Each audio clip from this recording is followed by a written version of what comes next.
Trump की धमकी हवा में उड़ाते हुए इसराइल ने एक दफ़ा फिर लबनान पर हमला कर दिया।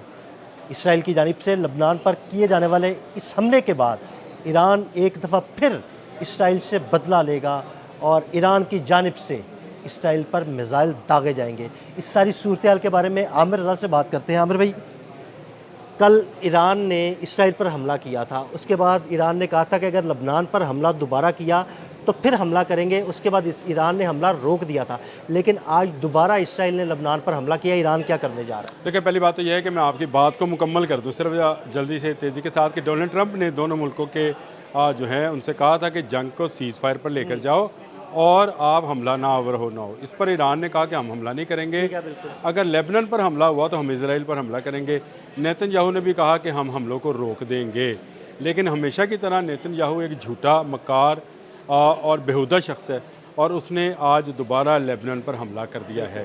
पहली बात तो यह है कि जंग दोबारा शुरू हो गई है और अगले आने वाले चंद घंटे बहुत अहम हैं, क्योंकि ईरान बदला लेने जा रहा है।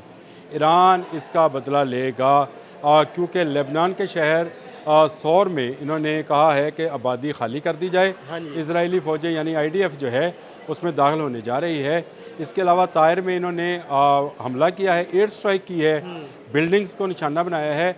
8 अफराद की इतला अभी तक की है, ये ताज़ा तरीन बता रहा हूँ, जो शहीद हो चुके हैं और बिल्डिंग्स गिर रही हैं और वहाँ पर ताज़ा तरीन हमले जो हैं इस वक्त इसराइल कर रहा है और जो लेबनानीज़ है वो बेचारे शहीद होते चले जा रहे हैं। सैकड़ों लोग जो हैं वो ज़ख्मी भी हैं।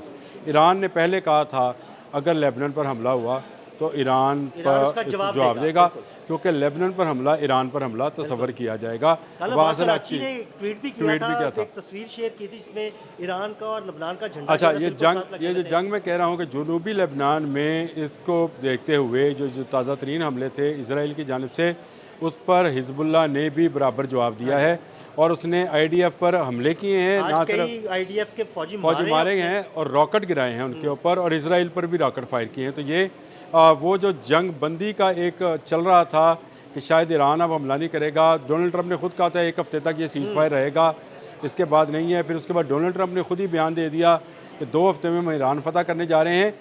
ये वो इशारा था इसराइल ने जिस पर लेबनान पर हमला किया। देखें, ये दोनों मिले हुए हैं आपस में। बिल्कुल, ये बड़े शातिर मिले हुए हैं। एक जानिब एक बंदा कहता है कि जनाब मुज़ाकरात कर रहे हैं, दूसरी जानिब दूसरा हमले कर देता है। जब ये कहा गया कि 2 हफ्ते में हम ईरान फतह कर लेंगे तो इसका मतलब है कि आप कार्रवाइयाँ जारी करने लगे हैं।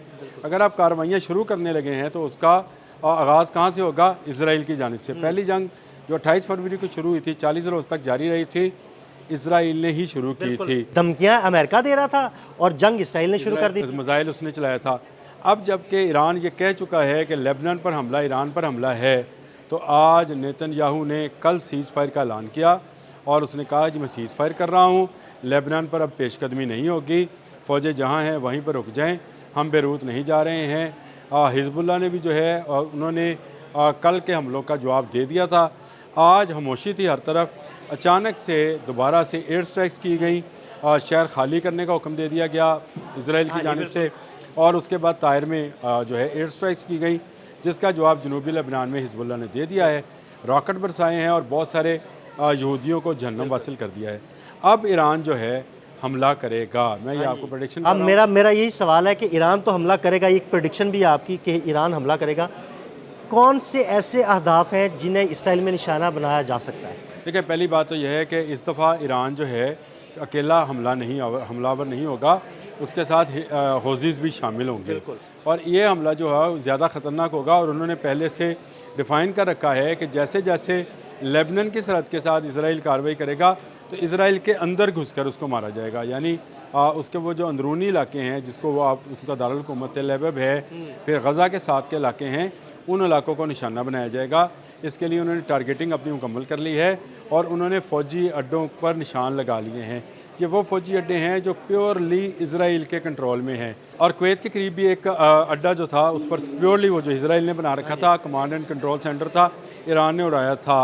अब के भी मुत्तहिदा अरब अमारात के किसी अड्डे में निशाना बनाया जाएगा जो इसराइल के कंट्रोल में होगा। अगर इसराइल के मुकम्मल कंट्रोल में कोई अड्डा है तो उसको निशाना बनाया जा सकता है और वो मुत्तहिदा अरब अमारात में हो सकता है।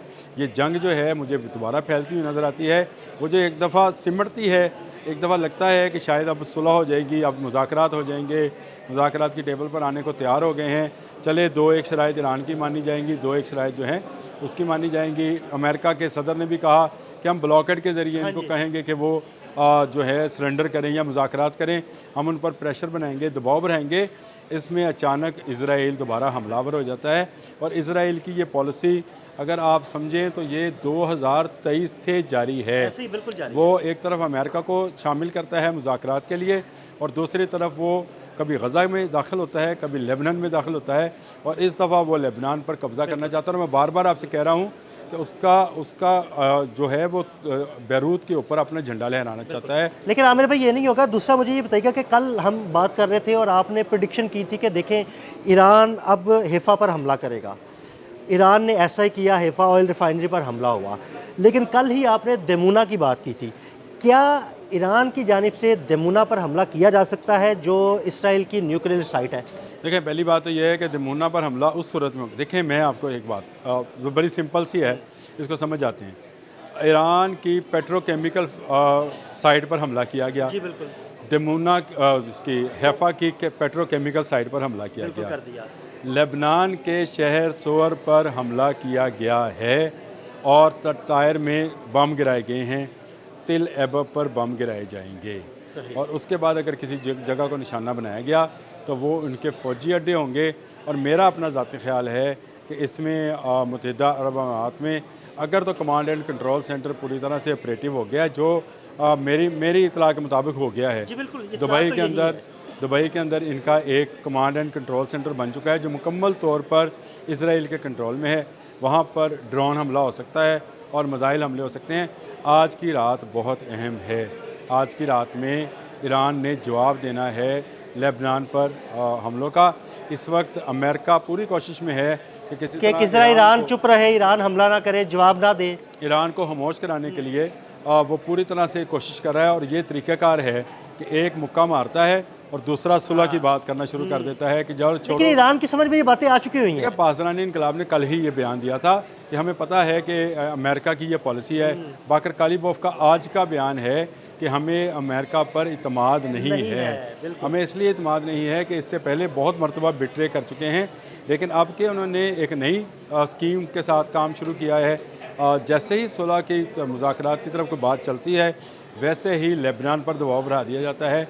IDF को कहा जाता है कि वो लेबनान में दाखिल हो, वहाँ पे लोगों को उनका कत्लेआम करे या उनको शहीद करे।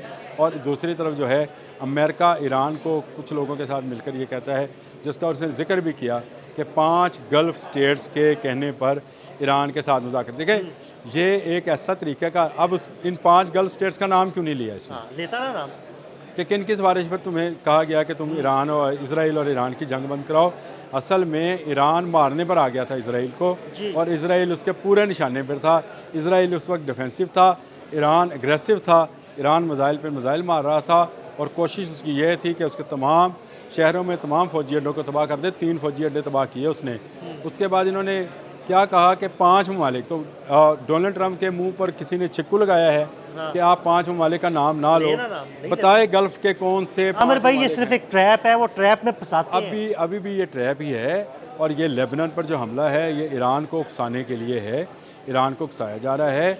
ईरान को उकसाने के लिए इन्होंने अपना अपाची हेलीकॉप्टर भेजा था, ईरान ने उसको गिरा दिया। अब ये नया हमला जो है नेतन्याहू की एक साजिश है।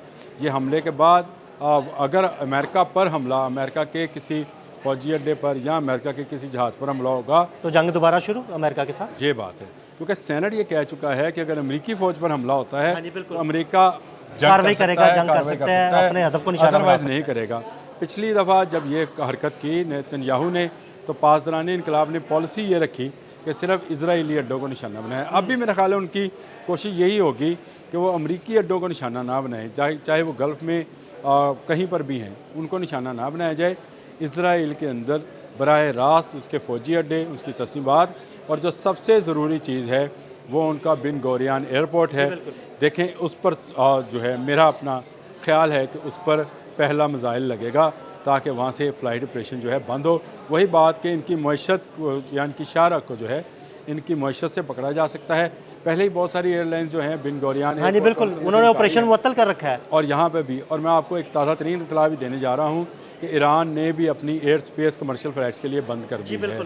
तो इसका मतलब ये है कि आने वाले चंद घंटे आज की रात बहुत अहम है। कोई बड़ी जंग जो है शुरू हो सकती है, अल्लाह न करे ये जंग शुरू हो, लेकिन इजराइल ने इसकी पूरी प्लानिंग कर रखी है।